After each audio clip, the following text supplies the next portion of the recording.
So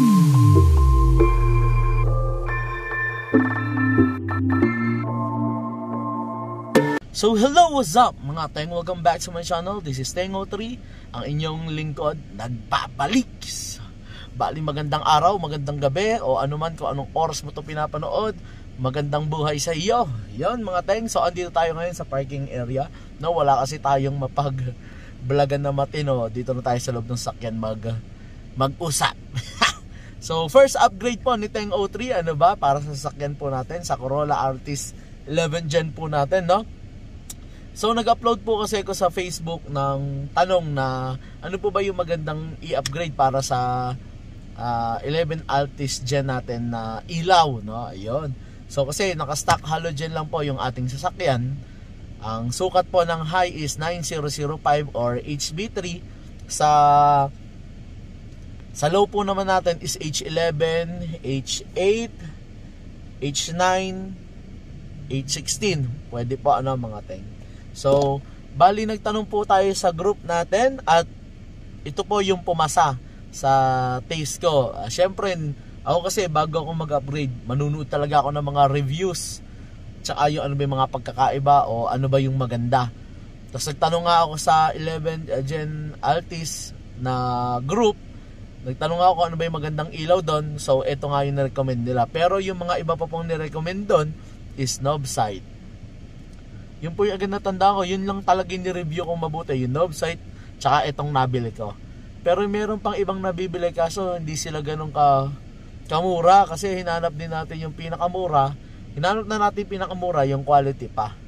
So buti na lang nag-comment siya sa post ko, tapos nilagay niya na rin kung ano yung size ng ilaw natin, kung anong socket yung gagamitin natin, no? Buti na lang talaga, pero marami ring mababait na nag-comment din doon. So ang nabili po natin is yung bagong labas po nila to, no, na Oxito LED light, no, yung M5S. Ito po yung pinakabago nilang nilabas mga teng.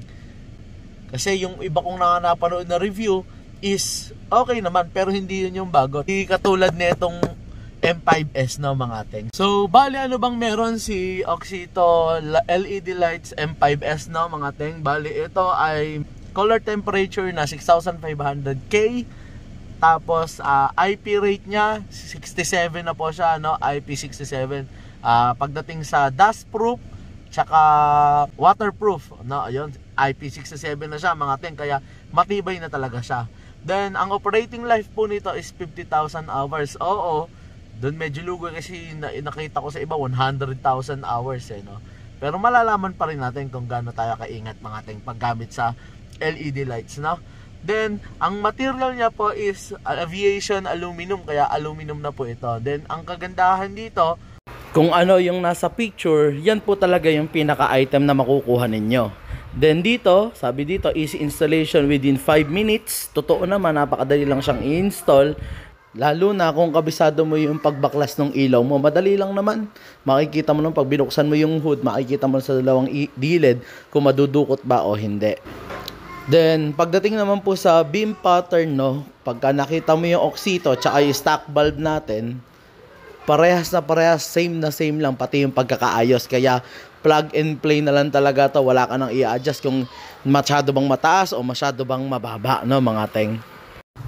At ang kagandahan nito is yung pinaka-fan niya is maliit lang, hindi ganong kalaki, pero kayang-kaya niyang hanginan yung ating LED light bulb. At isa pang nagustuhan ko dito mga teng is nakahiwalay. 'Di ba sa iba po nakahiwalay yung driver, kaya may nakalawit pa doon na sinasama, itinatali pa, hanapan pa ng pwesto kung saan ilalagay. Dito kay Oxito Light, wala na po siyang nakalawit na gano'n. Yung driver niya mismo nasa kasama na doon may ilaw, kaya plug and play na lang mga teng. At ito pa yung nagustuhan ko dito, hindi sabog yung ilaw niya, ano. Kapag low lang talaga, tsaka lang high, tsaka nakakasilaw mga teng. So the best talaga to para sa paggamit natin pang everyday, every night. Yo mga teng. Goods na. So bali ito po yung ating pang high na ilaw po, ano, 9005. Bali nagkakahalaga po ito na 1.7 Paris na po yon. Tapos ito ay 60 watts, kaya ibig sabihin 120 watts tong dalawa na to. Dahil sa 11 Altis na Corolla, kailangan mo kasi dalawang pares, isang high tas isang low. Bali sa high natin 9005 nga 6060, bali meron siyang 120 watts. Then dito naman sa low natin 6060 din. Bali pagka ini-high natin to, kasi di ba ang nangyari, iilaw yung low, pag inilaw natin high tsaka lang iilaw yung high. Ibig sabihin high tsaka low yung nakailaw. Bali 240 watts po yung gumagana, no, mga teng. Ayan. Bali ito naman po si M5S na na low po natin is H11, H8, H9, H11 po yung size ng socket nila, no. Then parehas din po dahil parehas sa pong M5S yung kinuha natin. So dito na po tayo mga teng. Gabi na, talagang nagpadilim tayo, no. Buksan lang natin para hilain lang natin yon. Dukutin lang natin dito. Ayan na, okay na yan. Medyo mainit. So, ayan mga teng, bali naiangat na natin, nalagyan na natin ng ilaw. Moto doktor yan. Bali ayun po yung high. Ayan yung high. Tapos dun sa sulok yung low. Dito naman yung sa kabila, ayun yung low. Ito yung high. Ayan, bali ito po yung low, ito yung high. Sukat po ng high natin is 9005 or HB3. Dito naman H11 or H8 pwede, no? So, paano ba natin tanggalin to? Dito medyo mahihirapan tayo, kaya ang gagawin natin, tulak lang natin tong clip. Tapos mahuhugot po natin to. Para madali pong madukot yung low pala. Ito pala dito. Ayan. Ito po yung ilaw na gagamitin natin. Ito is yung H8. Ayun pala, ito po yung oxyto lights natin. Ito rin naman ay 9005 tapos HB3, no? Ito yung para sa high natin, ito yung para sa low. 'Di ba? Nasabi ko naman na kung gaano kalakas to o ano bang meron dito sa oxyto lights natin, no? Kung paano ba i-install. Bali sa pag-i-install, unahin na natin high. Itutulak nyo lang 'yan, no? Pero bago 'yon, meron nga pala tayong gloves dito, no? Ayan, bali nabuksan na natin. Syempre yung manual, hindi na mawawala yung manual na yan kung paano tanggalin, ikabit. Then ito na yung pinaka light natin. Kung para sa akin, pagdating po sa pinaka item mismo, napakaganda niya po, matibay. Tapos wag po nating hahawakan yung pinaka LED lights na yun, kasi magkakaroon po yan ng problema. So tara, i-install na natin. Bali, baklasin muna natin to. Dito tayo. Samba. Ilawan natin para ma-sure. Ito. Ayan. Tutulak lang yan. Tapos pipihitin. Kaliwa. Nakadali. Tapos may pipigain lang po doon. Ayun. Pipigain lang po to. Pipigain lang para mas madaling matanggal. Ayun. Diyan lang po siya kadali na tanggalin. Diba? Piniga lang, tas tabi natin. Bali, ito nga palang si Oxyto is andito na po yung fan niya sa loob. Ayan yung fan. Tapos andito na rin yung pinaka driver niya. Andito na sa loob yung driver. So yon, i-install na po natin. So ayan na, i-install na po natin. Na-install na yung sa passenger side. Tapos ito yung sa driver side. Na-install na rin natin.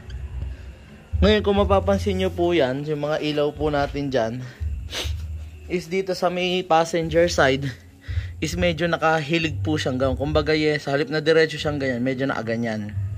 Kasi nga po, dito sa may part na to, na ilaw na to, ito yung mataas. Mas mataas kasi ito dahil passenger side. Kumbaga wala naman siyang masisilaw dito na kasalubong natin. Compare dito sa may driver side na mas mababa siya dahil may sapul na sapul yung kasalubong natin pagka hinay natin dyan yan. So dito na tayo sa mas madaling parte, sa may high. Ayan. Push lang, dahan-dahan lang syempre. Ayan. Dali lang siyang tanggalin, di ba? Ayun. buti na lang talaga naisipan ko na magpalit. Mukhang malabo-labo na yun, ha. Ayan na. Okay, sa pagtatanggal may pipigain lang ulit tayo. Ugat, ayan. I-install, ayan. Push lock. Bali parehas lang sila, no, na kinuha natin. Oxito M5S. Ayan. Tapos tatapat nyo lang yan, tapos pipihitin. Ayan, okay na. Kapit din. Okay na rin yung sa kabila. Ayan. So ayun, okay na. Testing na natin na ilaw. Tabi na muna natin mga ilaw natin. So bali pala bago natin i-testing, kabit na muna po uli natin tong pinaka Isalin na natin ng sa washer. Ayan. Buti na lang, di baklas siya. Pwede, pahirapan dukutin yan. Ayan. Okay na. So yun mga teng, andito na tayo sa kotse. On lang natin. Tapos nga pala nakakuha tayo ng T10 libre dun sa binili nating Oxito. Diba? Maliwanag na. Yan. On na natin para lumig naman. Kainit eh. So ayan.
Ayun, napakalakas nga po ng ilaw natin mga teng, no. Ayan, kasama na rin yung ilaw natin sa loob, Galing po kasi kay Oxiro Lights yan mga teng. So yun, kayo na po ang humusga kung kanino po ba talaga o saan ang mas okay, doon ba sa halogen o dito kay Oxito LED light. So yun, bakit nga ba ako nag-upgrade ng LED lights, no?